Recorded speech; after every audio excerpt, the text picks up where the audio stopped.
ජනාධිපතිතුමා පැහැදිලිව කිව්වා මේ අර්බුදය මතුවෙනකොට පෙට්‍රල් 1,36,270ක් මෙට්‍රික් ටන් තියෙනවා කියලා පාර්ලිමේන්තුවේදී මාර්තු 3 වෙනිදා. ඒ වගේම තමයි නලින්ද ඇමතිතුමා මාර්තු 10 වෙනිදා කැබිනට් ප්‍රෙස් මීටින් එකේදී කියනවා මාර්තු 1 වෙනිදා සිට 9 වෙනිදා දක්වා ඩීසල් ලීටර් මෙට්‍රික් ටන් 59,200ක් ගහලා තියෙනවා. පෙට්‍රල් 47,500 මෙට්‍රික් ටන් ගහලා තියෙනවා කියලා. එතකොට මම අහන්න කැමතියි දැන් ජනාධිපතිතුමා පෙට්‍රල් 1,36,270ක් තියෙනවා කියලා කිව්වහම නලින්ද ජයතිස්ස ඇමතුමා කියනවා 47,500 මෙට්‍රික් ටන් ගහලා පෙට්‍රල් සංචිත ඉවර වුණා කියලා. තා පැහැදිලිව එතුමා කියනවා. එතකොට ඒක මම ඔන්න දාලම පෙන්නන්න මේ මම ඒක ගෙනාවා. අපේ පෙට්‍රල් වල මුළු ගබඩා ධාරිතාව මෙට්‍රික් ටන් 1,61,87යි. ඒකේ මේ අර්බුදය මතුවෙනකොට 1,36,270ක ගබඩා ධාරිතාවක් තිබුණා.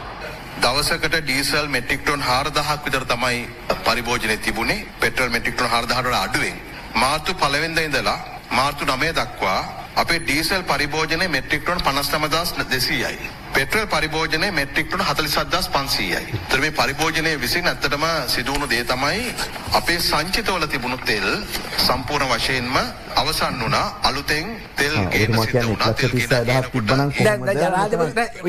ජනාධිපතිතුමා 1,36,270 තියෙනවා කියලා කියන්නේ මාර්තු 3 වෙනිදා පාර්ලිමේන්තුව ඇවිල්ලා.